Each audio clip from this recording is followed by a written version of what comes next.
Why, hello, ladies and gentlemen. It is I, the Copper Owl, bringing you a review and repaint of the Nerf Trailblazer. Yes, for the Pippa Army Sidearm. Take a look at that. Beautiful, just beautiful. First, let's get the ad out of the way. Buy my book, The Epic of Cassius Crossroads, at authorhouse.com. You can buy it physical, you can buy an ebook. Just please leave a review. A nice review. Even if you hate it, leave me a nice review.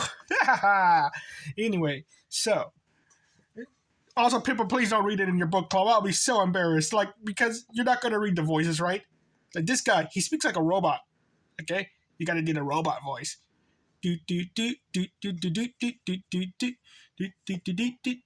But anyway, so let us get on to the video.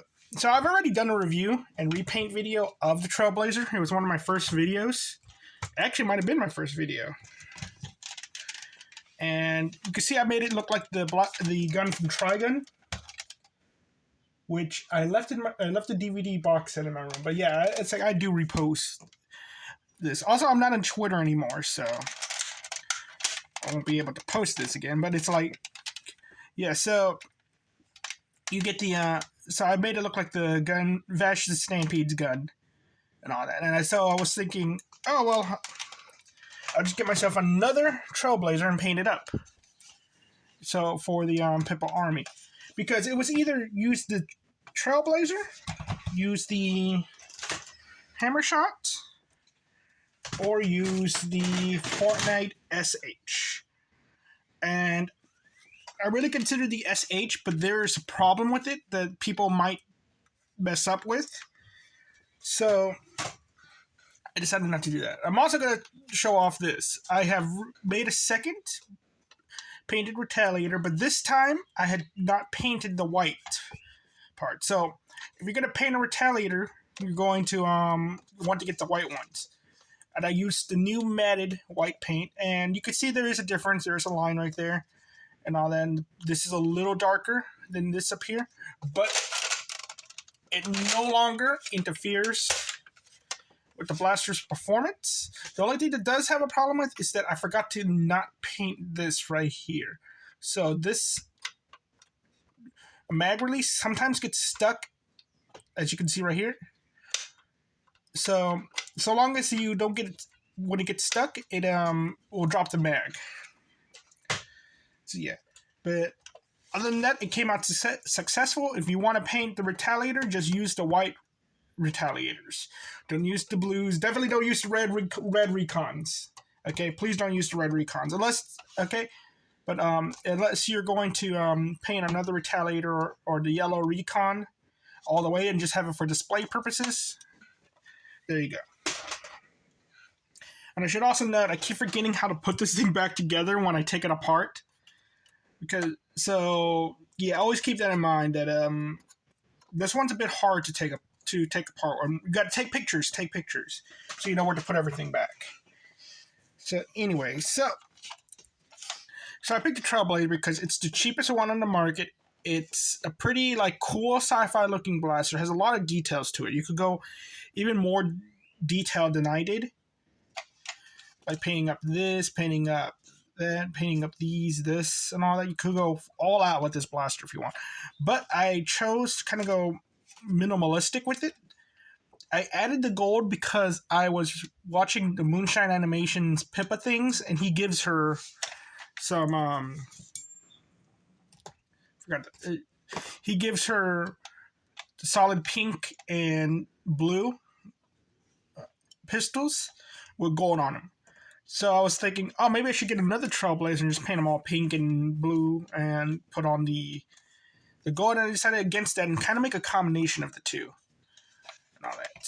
So $15 at Walmart. Well, you got to go to a Walmart. I think I've only seen them in Walmarts too. Huh. So FPS is weird because I can't really record it with my chronograph because of how the blaster is made. Like this is the nice side. This is the side you show when you audition. This is the side you don't want people to see and all that. You can see how it's open like that. That causes problems. So, in all honesty, the thing should have been shorter, like right here. That would have been better, but yeah, because of that, it's hard to really measure this thing with my chronograph. And it bounced off the ceiling. So yeah, I had to look at somebody else's performances because mine was like upper 50s, like 57, and another guy was just 69. So it would be like around 65 FPS. So, and I think for the sidearm aspect of it, I think it's okay. Not that. There could be mine's is because I took it apart. It might be more of a lemon, or is that there's paint that is slowing down the darts. That could also be it because you're not supposed to really paint into the hole, and some paint did get in. That was my fault. I did not clog up the hole properly. You can see like this one barrel is pretty fine, but the other one's kind of got more paint in it. And to stop that from happening, you're supposed to use I just use painter's tape. I walled it up into a ball, kind of loaded in the top. No, next time I'm just getting a cotton ball, stuffing it in there. Accessories, it doesn't come with any accessories. And it doesn't really take accessories that well, too. Like, this is not a good tactical rail. Looks cool, but not good at all. So, sling attachment point, it doesn't have a sling attachment point. Comfort, you would be surprised. I really like the grip.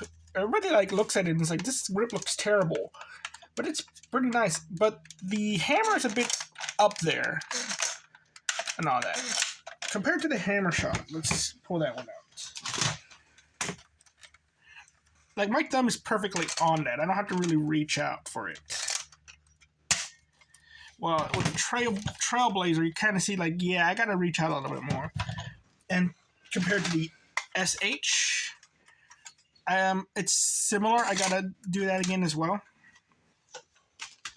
So I don't like that. So I'm going to say comfort is okay. Looks, well, I really like the looks of this thing. Again, it looks like the gun from Trigun and all that. And keep in mind, these things are like dark blue and this red. I didn't paint these for a reason. So it's weird that this is the one blaster where I painted and I don't have the original one. I usually have an original just so I could whatchamacallit. So I could have all three. So I think the thing looks good. Profile wise, yeah, it kinda you can see maybe some Karen might think. Is that tactical points? Again, this is not a good tactical. This thing works. You could put stuff underneath it, but it's not really that good. It doesn't really hold on to things that well, I find. Do I have a accessory nearby me? No, I do not. Usually I do have like a spare accessory. Oh, here we go. So let's demonstrate.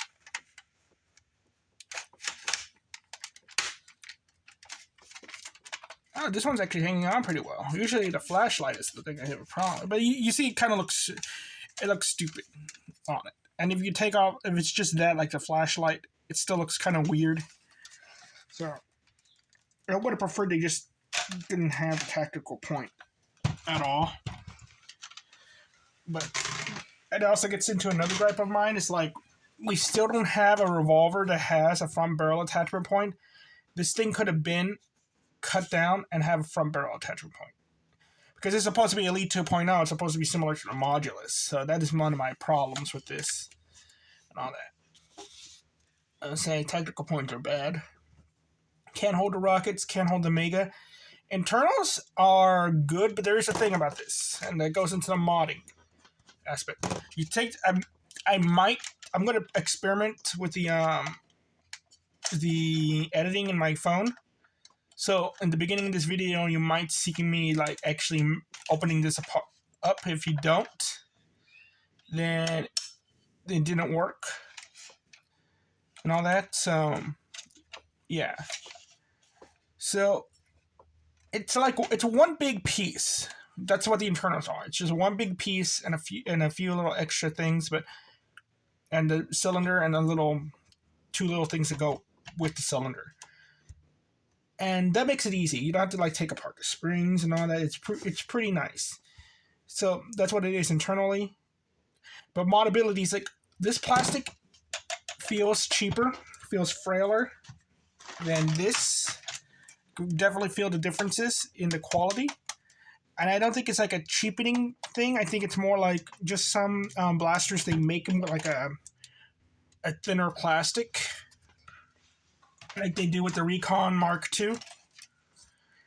And so I always feel like I might break this thing if I drop it, but also people have tried to mod this thing by removing the spring and putting a stronger one, and they've broken it. So the moddability is not good on this thing. But the practicality of it, it's an 8-dart revolver. It's 2 more than the hammer shot, but it's bigger. There are holsters you could buy for this thing and all that. You could guns akimbo it and everything. It's not that it's impractical and all that. It's just, again, it's like, do you want the 44 Magnum, the most powerful handgun in the world, so powerful it will blow your head clean off? Or do you need the nice snub-nose pistol right here?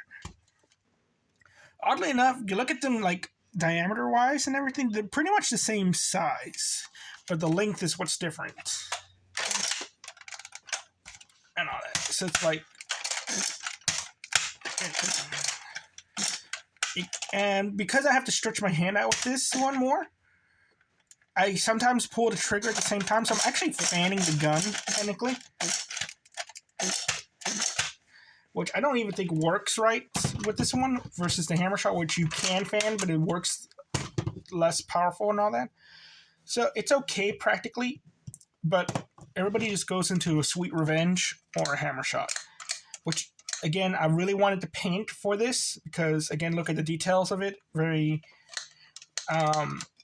post-apocalyptic, sci-fi kind of steampunky kind of thing. But because you got to go thrifting for these, that's why I went with this. Price, $15. It's like, I say $10 would have been perfect. So you get it on sale for $10, perfectly fine. But it's like, it's not a bad blaster. I say the price is actually pretty good for it. It's like, it's the cheaper one out of the two revolvers that are available. It's not really, and it's not bad. It gets the job done. If you don't have a hammer shot, but you really want a revolver, there you go.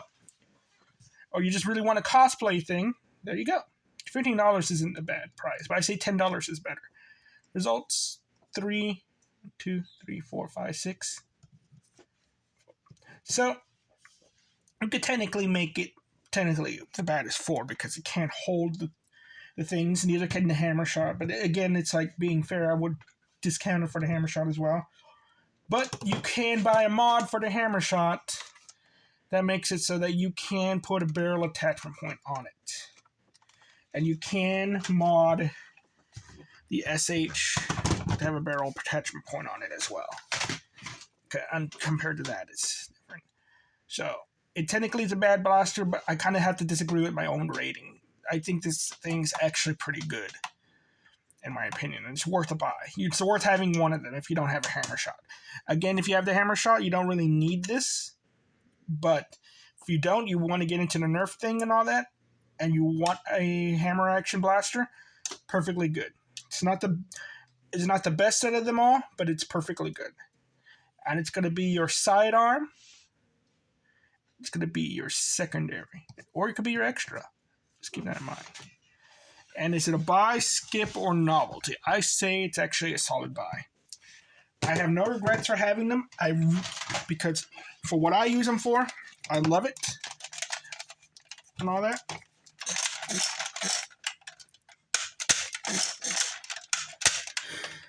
So yeah. Painting this gunmetal gray was beautiful. This is a beautiful blaster for paint jobs. That's another reason why I like this thing. So, thank you all very much. You all have a nice day. Bye-bye.